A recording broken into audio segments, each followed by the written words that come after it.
Good morning, everyone. I'm Susan Demas, the executive editor here at Lincoln Square. And joining me, as always, on Tuesday morning is Edwin Eisendrath, who hosts It's the Democracy, Stupid, right here on Lincoln Square on Friday afternoons. Edwin is, of course, the former CEO of the Chicago Sun-Times, a former Chicago alderman, and he also writes his own Substack, which is also called It's the Democracy, Stupid. Edwin, thank you so much for being here. It's another happy week, huh? It is, and welcome for all of you. It's election day in my neck of the woods and in other states like Missouri. But Edwin, why don't we start with one of the great supervillains, Todd Blanche. It looks now like John Cornyn and Thom Tillis have caved, and we will have Attorney General Todd Blanche. What does it say about the Republican Party when even Republicans on their way out, John Cornyn, who lost his primary, Thom Tillis, who wouldn't even take a shot at defending his seat, when even on their way out, they will not defy Donald Trump? Yeah, that is exactly the right question, because we needn't talk about Todd Blanche. His record is completely clear. He does not put the rule of law first. He puts Donald Trump first. He has weaponized the Justice Department. He's broken the law on the Epstein files. His staff, I guess, on his orders, have gone into court and won indictments based on fraud. We had this saga with a reflecting pool. We've had the saga with the folks here in Chicago who were, whose indictments fell apart because of the fraud. All of this is on his watch. And he signed that hideous agreement with Donald Trump that not only created a slush fund, but granted Trump and his family immunity for their crimes. So we don't have to, so the question isn't him. We know about him. And the Congress knows about him, and the Republicans know about him, and they're just fine with it. Mm-hmm. So, I mean, it isn't just that they're not bucking Donald Trump. It's that they are fine with what's happening. They would rather be criminals in charge. They would rather destroy the rule of law in America. And let's be honest, everything about what has made America successful, whether it's the stability of our markets, which are now, of course, Trump is selling those too, to the rule of law that affects, commercial engagement in the United States. All of this is up for grabs because the rule of law is now the whim of the king. Mm-hmm. And that makes us no better than a lot of places in the world. I assume it's a real danger to our economy, to our moral standing in the world, but also to our freedom. Mm-hmm. And what it says about the Republicans is they don't care. They just don't care about these fundamental things that make America great. And I don't know why they've forgotten them. And, it's going to be a theme of mine all day today, as it has been since seeing the Odyssey and thinking about that. We can't forget who we are. If we remember who we are, then we will remember and see how incredibly deranged and dangerous today's Republican Party is, how little they value those things that have always undergirded the specialty of America. Yeah. Well, Edwin, let's talk about the $1.8 billion weaponization fund and Trump's I was just going to be happy that I didn't lose my temper talking about yes, that. but it's my excited. It's my job to get you excited. Let's face it. No, but I mean, this is the hill that Cornyn and Tillis pretended to die on, that they did not want the fund for the J6ers and for all of Trump's many corrupt cronies to exist. And they wanted Todd Blanche to guarantee that he would not pursue it. Donald Trump said, go kick rocks last week. And now we know that Thom Tillis and John Cornyn have caved. They're willing to give Todd Blanche carte blanche. And we also know that this is not the end of this fund. I mean, Todd Blanche can play all sorts of games and say, fine, we're not going to do it. And then once he's in power, he can reinstate it, right? They don't even need the funds, Susan, because they have corrupted the courts, because they can go into court and say, all my friends, please sue us today and we will settle and give you money. Mm. Let's have everyone who was pardoned on January 6th form a class action suit and say they were mistreated by the government. And we'll get that. We will on day one settle that suit and give everybody $1 million. That's what they do, right? Yeah. They defend the United States when they go to court. Right. They are defending Donald Trump's, I don't even think they're defending his interests. I think they're just doing what he says, so it is so corrupt, so thoroughly and completely corrupt. They don't need a dedicated fund. Their hand is in our general fund. Yeah. And that, I mean, should they only steal $2 billion? I'd be thrilled, but they're stealing more than that. And it's just, of course, the other part of this deal is that Trump and his sons and his company, and now maybe not every relative he ever had, is free to never be audited and never be held accountable for the money he's stolen as president. For the emoluments, for all of those things that those laws that he has broken. And this is our Justice Department saying, well, that's a good deal. And that's Todd Blanche saying that's a good deal. And so this is the Republican Party saying, yeah, we're fine with it. And we're fine not releasing the Epstein files. So even though we voted on it just a little while ago, excuse us, we were lying to you. And we don't give a fuck. We don't care what it's our job to lie to you, and it's your job to believe it and smile. That's what they think about Americans. Yeah. Well, there are two things here before we move on. The first thing is I wrote a piece on this several weeks ago that the January 6th insurrection succeeded. And this is prime evidence of that, in that not only are some of the architects sitting inside the White House, including the Oval Office, but they're profiting off of trying to destroy our democracy, trying to instigate a coup, a violent coup where dozens of police officers were injured, where 5 people were killed. They're profiting off of that. And, this was what people did vote for in 2024 with Donald Trump, whatever their reasons were. He did not make any secret of the fact that this was a top priority. He said, I will be your vengeance. I will pardon the J6ers on day one. And he did what he promised. And so that's a sobering thing for us to sit with. The second thing is, I hear all the time about how masculine MAGA is. And Donald Trump is obsessed with that, with his UFC fight. And if you turn on right-wing media, it's all about the manosphere and just how virile MAGA is. But you look at people like Tom Tillis and John Cornyn, that even on their way out the door, where they were kicked out of the door by Donald Trump, they're still kissing his ass. How is that masculinity? How is it masculinity for all these people to talk about Donald Trump the way you would talk about a god or a king? That's ridiculous to me. So the whole, I mean, look, I have been a man since I was a boy, right? I mean, it's been a long time, right? And what it takes to be a man is a very interesting and important question America ought to deal with.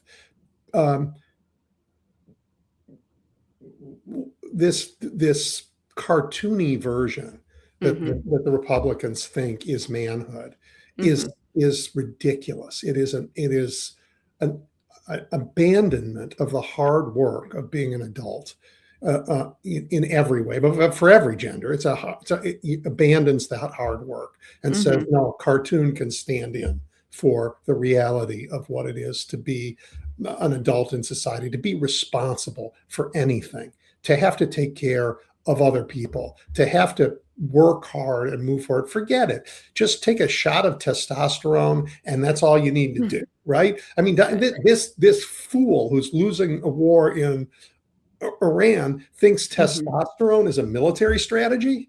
I mean, like this is, and that is not manhood. That is stupidity, right? And I mean, maybe Neanderthal was like that. I don't know. I never really met one, but they went extinct that way. We really, men have done some wonderful things in history. There's some terrible things too, but some wonderful things. And it has taken courage and thought, and care for others, and the ability, not only to put yourself first all the time, but to say, if I'm only for myself, who am I? Right? And these fools, they don't understand anything about manhood. They're just, I don't know what they think they're doing, but you can hear me speechless on this topic. Yeah. Because I think men are pretty amazing when we, hold to what makes us at our best. We can do some remarkable things. But these idiots thinking that the only thing we can do is shoot ourselves up with some drugs and pound tables and, I don't know, cut the heads off bears in Central Park. I mean, this is, or lick, what else did he do? Snort cocaine off a toilet seat? I'm a man? For God's sake. The upside of all of this, Susan, there is an upside. We are now into, right? This is our last day of primaries. We're into the general election. And the Republicans are still, whether the topic is men or the topic is what they should do with the Justice Department, they are still appealing to their most rabid base. They have no ability to go any further. They have lost. They're desperate. They're worried they're even going to lose some of their base. The good news is America is actually better than they think we are. And Americans haven't forgotten that despite all the nonsense. Well, we really should talk about one other very disturbing downside here with the Republican Party, and that is just symbolized, I believe, by Ohio Congressman Max Miller, who has been in the headlines for very disturbing domestic violence allegations. He is also the son-in-law of Ohio's Senator Bernie Moreno. And Max Miller has until tomorrow to drop out. Otherwise, he will be on the ballot as Ohio's Republican nominee for Congress. Apparently, Donald Trump has spoken with him, not because he's disturbed by any of the allegations, but he's disturbed by the fact that Max Miller may not be doing so well at the ballot box because of these allegations. So, what does it say to you, Edwin, when someone with these kinds of allegations can still get support from Republicans? There's not an outcry for him to resign from people like Jim Jordan. Is Max Miller the face of what the Republican Party has become? Face of what they think manhood is, right? Like, beat your woman. I mean, it's just disgusting. Look, we face this down in the. I mean, I don't mean that abuse is partisan. It happens everywhere, and Democrats faced it down with Graham Plattner, right, and took him off the ballot. Right, took him off the ballot. Right. Yes. Republicans embrace this stuff. This is part and parcel of their insane notion of manhood. The good news is, he may cost him a seat.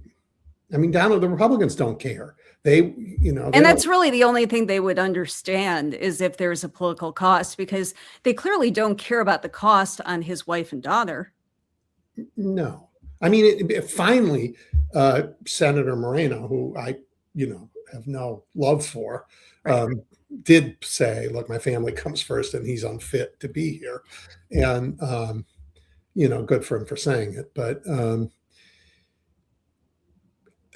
just the repulsion factor in the Republican Party is so high wherever you look. I mean, you look at Ken Paxton.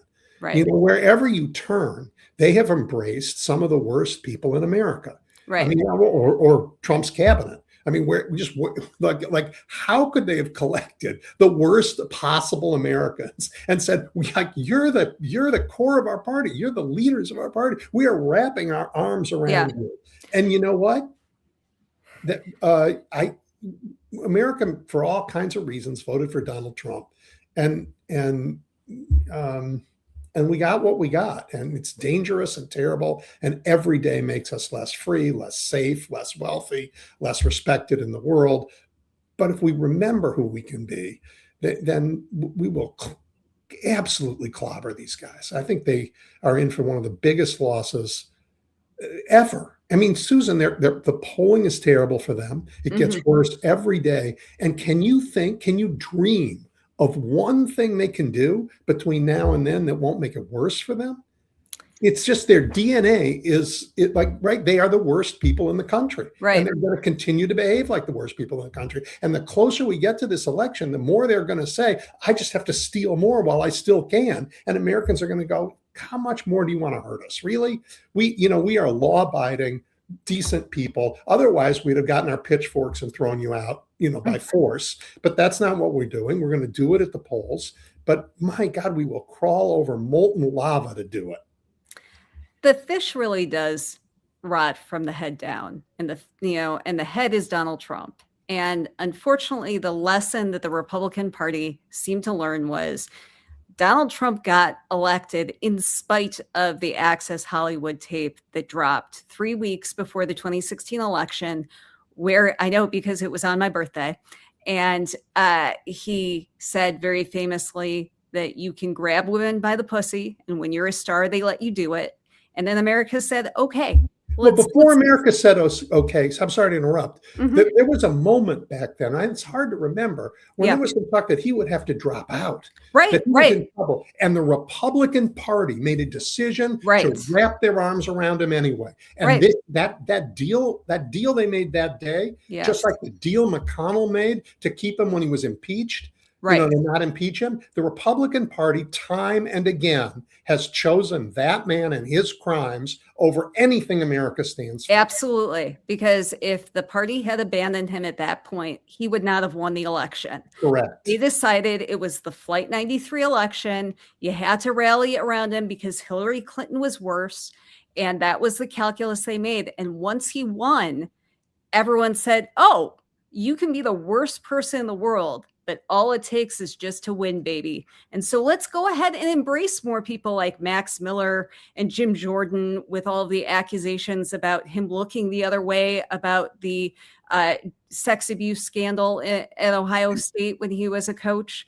I mean, they have just embraced. Chairman of the Judiciary Committee in the House, and he refused the congressional subpoena. Right. And now their nominee for Senate, as you point out, is Ken Paxton, who's been impeached by a Republican House in Texas, one of the most conservative houses you can find. And yet he is their standard bearer. The worst people in the world, once Donald Trump was successful in 2016, it was come on in, the water's fine. The scumbags are all here. Come on into the reflecting pool. It's green with scum, just like all of you. Yep.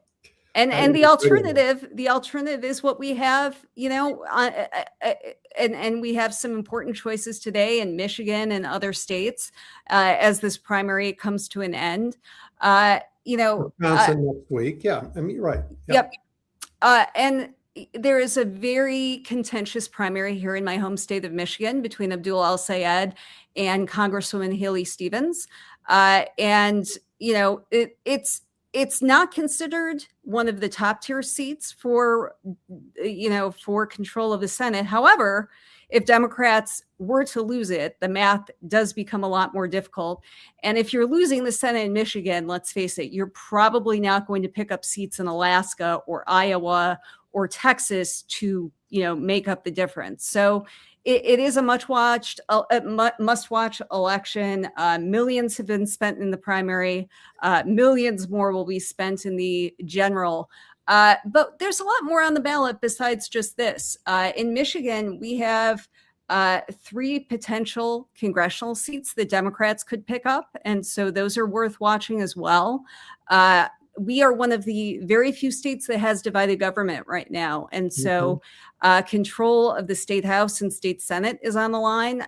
We have a governorship that is on the ballot, although Democrats are heavily favored to keep that with Jocelyn Benson, the current Secretary of State, is expected to win the general. But Edwin, how are you feeling at this stage? Now we've had some more contentious primaries, but fundamentally, it does seem that people are pissed off and they're willing to turn out against Donald Trump, even if they're not happy with the Democratic Party. Do you think that will be enough in November? Yes, I love these primaries. I love the renewal of the Democratic Party. Look, the Democratic Party brand was in the toilet. Mm-hmm. People all over the country were mad. And they Mm-hmm. were mad not because they didn't like what the Democrats stand for, but because they didn't think they were fighters. Mm-hmm. They didn't think they were tough enough. Okay, so you know what? We're going through this primary and we are picking people who are tougher and want to get shit done. Mm-hmm. And they are, by the way, some call themselves TSA, some say I'm a moderate. They're not all ideologically in the same boat. That's okay. What they share is a determination to fight for the democracy. And they're different because the locations they're in are different. They're different because they are focused on what's coming out of the communities and the states that they want to represent. All of them think we should do something about healthcare. All of them think we should do something about costs. All of them think these wars are insane, right? All of them think the corruption in our government is unsustainable and terrible and want to, I think the John Lewis Act will be unanimously voted on by every single one of them on day one with a little thing in it that says this fits into the exceptions clause and the Supreme Court, you have nothing to say about it. So, I think they will find ways to say to the Supreme Court, look, we're going to reform you, but on day one, we're going to tell you we get to decide just as much as you do what that Constitution actually says. And we're going to move our country in the right direction. And it doesn't matter whether it is, the difference between the two candidates for Senate in your state are not that big compared to the difference between any of them and the Republican Party, right? The differences are on the state of Israel. Well, you know what? America's a lot bigger than the state of Israel, right? I mean, we can disagree or agree or talk about that, but that is like, okay, wait a minute. I can't get, like my kids can't get food and I can't get healthcare, or I want to start a business, but I can't, or like I used to have electricity, but the data center just ate it.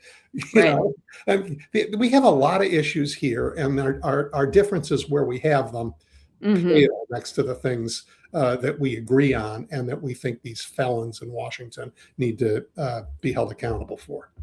Yeah, absolutely. So I'm excited by what's going on in your state. It has been a bruising primary for sure. But the question is, will people come together afterwards? And I've asked a whole bunch of people that I know in Michigan, and all of them say they don't know. And I think that's because you're still in the middle of this bruising primary. But I'm guessing this time people will come together. Yeah. Yeah. I think the scars of 2024 are still with us because, look, let's face it, Democrats didn't come together. There was an uncommitted movement against Joe Biden that Kamala Harris inherited. And there were a lot of people who did not vote for the Biden-Harris ticket in the Michigan presidential primary. And they did not vote for Harris in November. Some of them voted for Trump. Some of them left it blank. Some of them didn't vote at all. And so... Well, that's a shame. They're going to have to live down now. Well, we are... what do we know about elections, Edwin? We're always fighting the last war. It would be great if we would stop doing that, because there's a real war that we have to face, and that's defeating Donald Trump in November. Yeah, well, we're going to defeat his legislature first and take it back, and then I hope we win the Senate too. But here's the thing that Democrats must understand: we are impatient to start fixing our country. And we will not have a veto-proof majority. Right. We just won't have. There's not a chance in a million we'll have 2/3 of the Senate. We may not even have the Senate. But so there's limits on what we can do. And Congress will hold hearings and try to get to the bottom of all the corruption, but they won't show up for the hearings. They will just, and it will take years to enforce subpoenas. And the Justice Department won't help. They will say, who cares what you think? So we have this constitutional crisis caused by Trump is a king decision at the Supreme Court and the the executive branch's overreach is going to continue as long as Donald Trump's there. So I don't want people to get angry with all of these Democrats for not changing the world after November. Well, it's like saying after D-Day, oh, well, guess Europe's fine, but it wasn't. You had a lot more fighting that has to happen. well, we are a society that likes instant gratification. So we'll have to see. The fight is going to be long and hard. And Edwin, let's be honest, the fight may not be over on election day because Donald Trump may send goons to the polling places, whether it's ICE or the military. There may be fights in the court. There may be fights with Mike Johnson not wanting to see people in the House. So we all have to gird ourselves. The election day is not the end of the fight. It's just the beginning. You're probably right.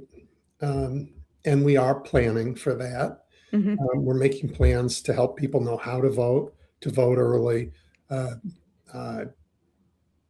to make sure that you're registered and that you haven't been purged. Right. Texas is purging people, like crazy from the ballot. Yep. Texas has one of the lowest voter rates in the country. Yes. Right. Oh, big Texas, wave the flag. We're the most American of Americans. They don't vote. Right. But it isn't because they don't want to vote. It's because the Republicans keep purging people from the ballot.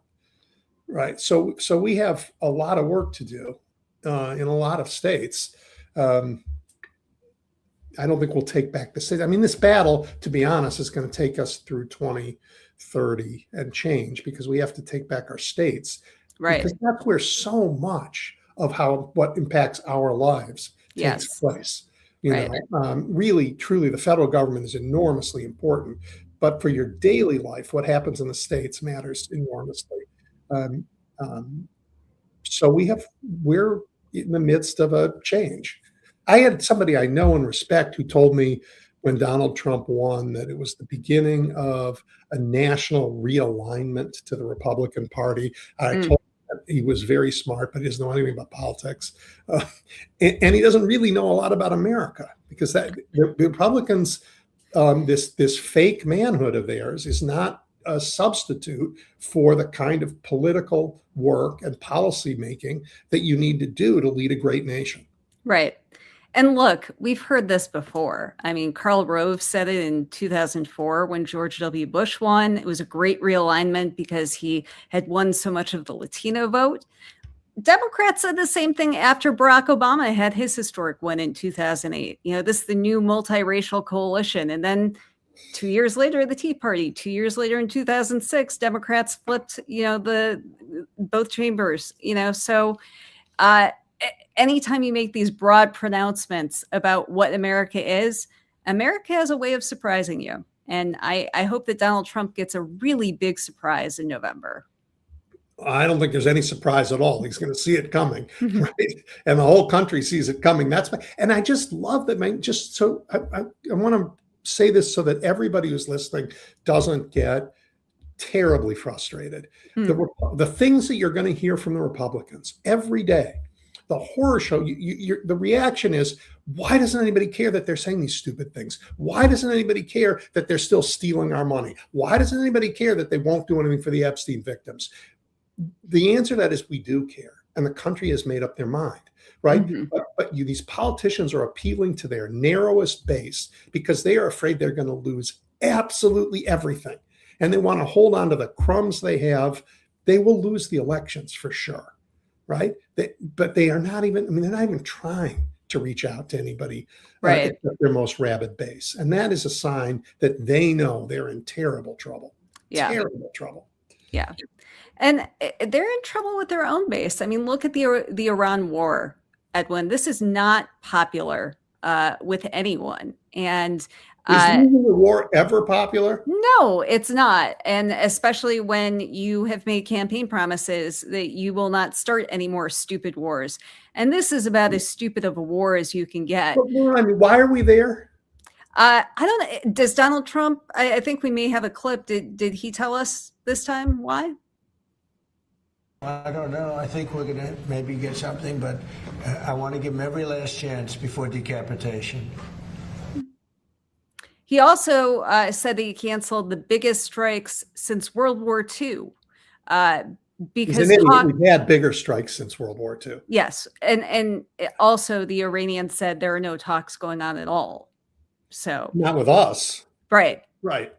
Yeah. And meanwhile, the Strait of Hormuz, which was open before we started this stupid war, we're still having issues with because Iran controls it. So this is not good for Donald Trump. The economy isn't. He's still trying to push through tariffs, even though he was struck down by the Supreme Court.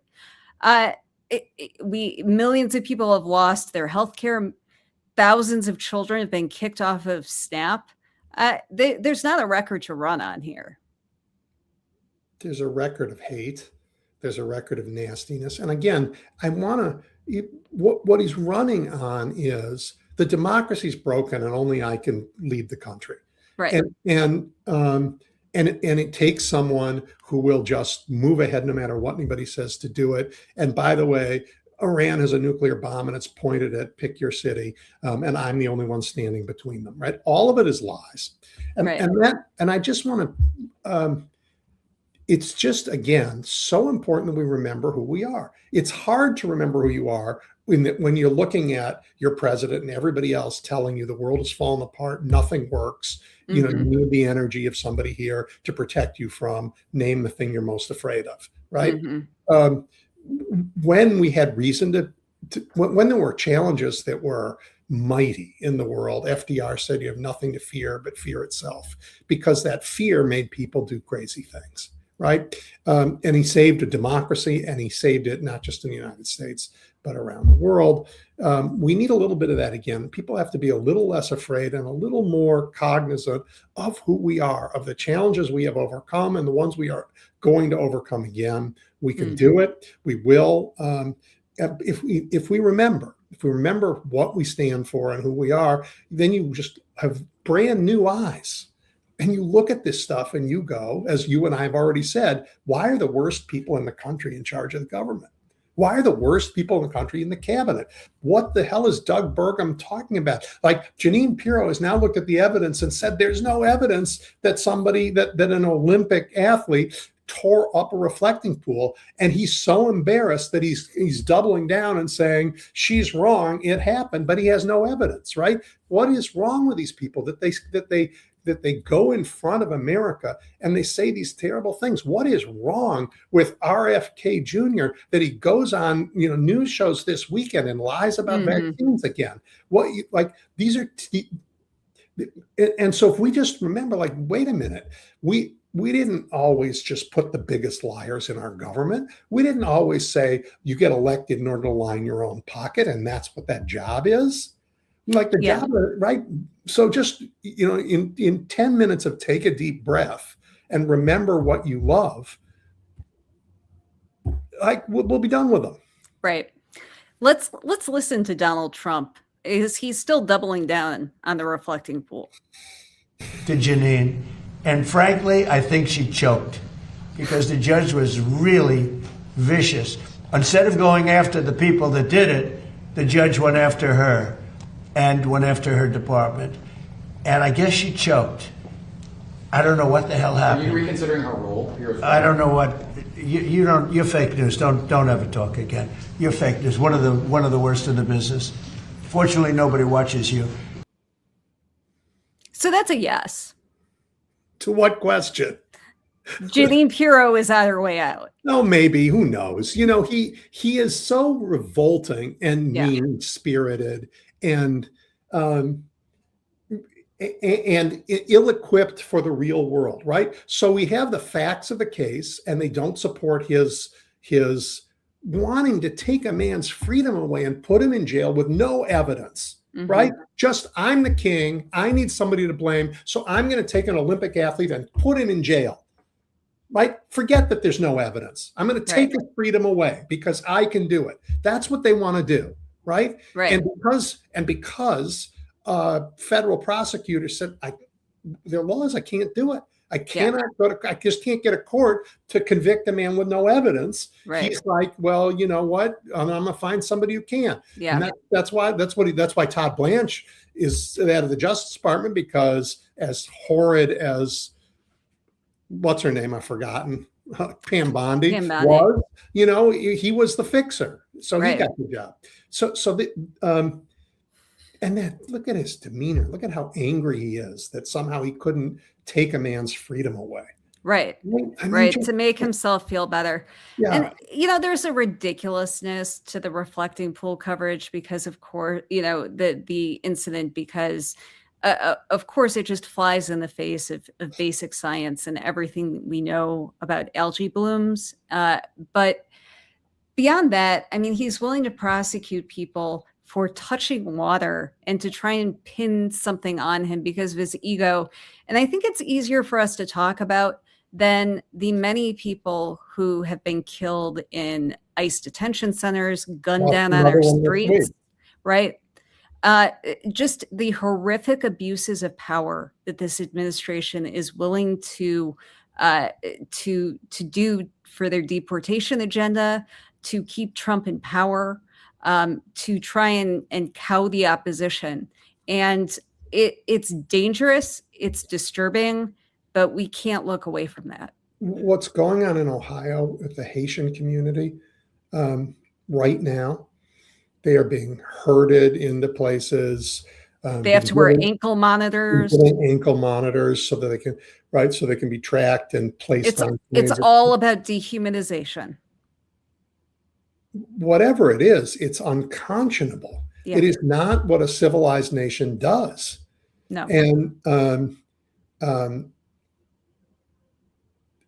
I mean, we've had cruelty like this in our history, and other nations have too, but it is something not to be proud of. It's something to learn from and strive to overcome. These guys don't want anybody to know about it. You know, if there was a Smithsonian exhibit about the treatment of Haitians in Ohio, they would, of course, tear it down. Right. But of course, then they would brag about it in their own campaign literature. Right. No, we you know, when we've suffered through eras of history that are shameful, slavery, the Japanese internment camps during World War II, a lot of us thought that we had learned from those lessons. Clearly, not enough of us have. We're going to have to learn from this, but first we have to shut it down, and we have to shut down this administration that has made this cruelty one of its number one priorities. It goes back to their very false notion of what a man is, right? It does. If you can just ship people out, put ankle monitors on them, put them on planes, shackle them in jets, send them off to countries where they don't know anybody, where they will be imprisoned or tortured or killed, then you're a man. Well, sorry, no, that is not what it is to be a man. And it is what it is to be a monster in a man's body. And, you know, we have a few of those in our White House and in our Defense Department. And so stupid. I mean, the things that they're doing, you know, are so bad for America. If we end up with Iran and Oman saying, yeah, we're going to open the Strait of Hormuz, but there'll be a tax for a boat.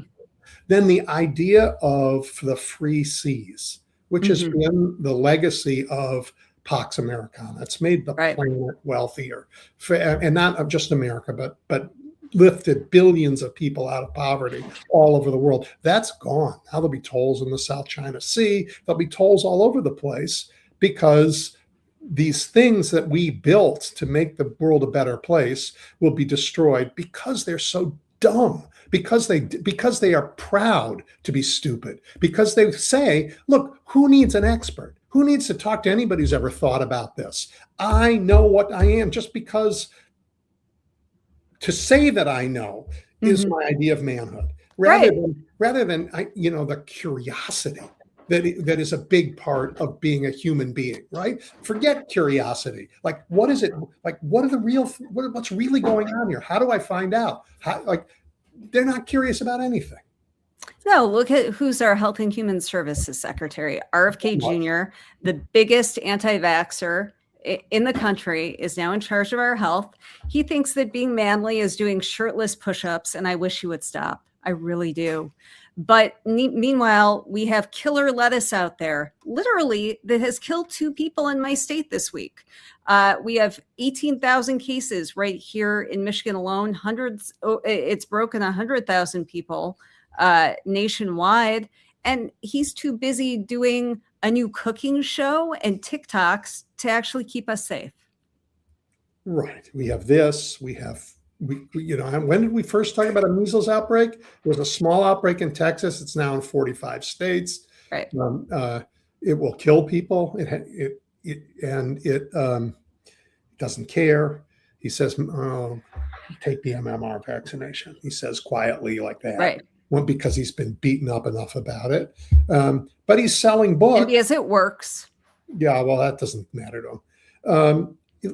Again, it's a collection of the worst people. You got Howard Lutnick, out there with his family making money off American foreign policy and American decisions. You sent American taxpayers sent people to negotiate for mineral rights was it Kazakhstan where they found they went and they gave the deal to Trump's son. I mean, the whole world is now for them, and the deals are for them. Right. It's phenomenally not what we signed up for when we said we wanted to be a democracy. Anybody defending this, and the answer is, who would defend this? And there is an answer. Right. Today's Republican Party. Yeah. Absolutely will protect and defend it with both arms wrapped around it. They will cling to the mast of this ship as it sinks, is what they're going to do. Well, all I know is I used to be able to eat a salad when Joe Biden was president. And that sounds really good to me right now. It's Doesn't summer. it? Yeah. Well, I think we're going to be, the truth is we are, I believe, going to be through this outbreak soon enough. But it surely was a lesson that we do not do the things we need to do to secure. That's food. We also have an attack on our water supply. Yes. Right? So that's food. And by the way, it's a waterborne problem that caused this in our food. So we now know 7 states have had their water systems hacked. It's probably coming from Iran, but we aren't sure. I'll get to that in a second. But the president's reaction was to blame the governor of Minnesota because the president's a fool. They have destroyed our national intelligence. Tulsi Gabbard was terrible. The new crowd's worse, right? Because they want to have the intelligence looking for Antifa at home rather than threats from abroad. We are at war in Iran. Iran is the likely, but probably we don't know because we no longer have the talent there, the culprit messing with America's water supply. And Donald Trump says, I think we're going to get something from them, but I don't know. I'm going to decapitate. No, wait, I'm going to get something from them. Oh, they're going to control the strait. No, they don't control the strait. Wait, they're not going to get a nuclear weapon. They're messing around with our water, and he can't do anything about it. He can't do anything about it because he got rid of the people whose job it is to keep us safe from international cyber threats. He said, I know better. We don't need them. We need people to go after Antifa at home. That's right. So our food, problem, because they don't care. Our water, a problem, because they don't care. Because it takes work to build the systems to protect us. And we took it for granted because, big government's terrible, but now you can't eat a salad, and the water supply has been threatened in 7 states. That's millions of people, right? You have fires all over the place. God, there's a city in Washington. Spokane. Yeah. Right? Burnt like LA was a couple years ago, right? These things are real. They are dangerous. This is the hottest summer ever. It's 118 in Phoenix or something, right? But let's pay people to tear down windmills and double down on fossil fuels, right? Because that's manly, right? Okay, right? And who's got the biggest windfall profits in the world this quarter?